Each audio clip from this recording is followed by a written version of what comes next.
මේ තමා අපේ එවසෙප් ආයතනයේ ස්ප්‍රින්ක්ලර් හෙඩ් ටෙස්ටිං බේ එක.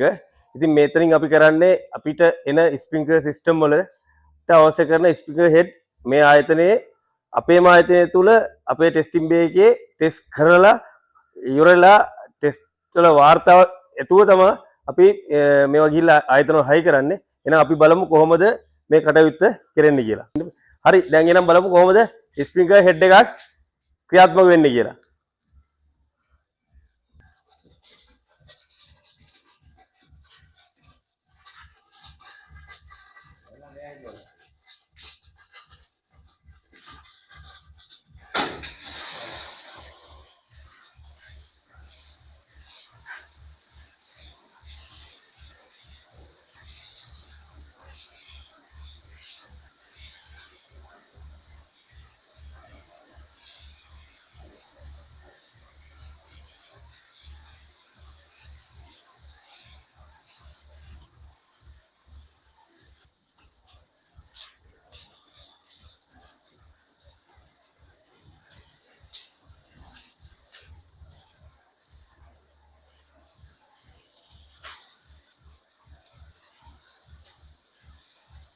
වෙඩි ඉඩියක් ගන්න.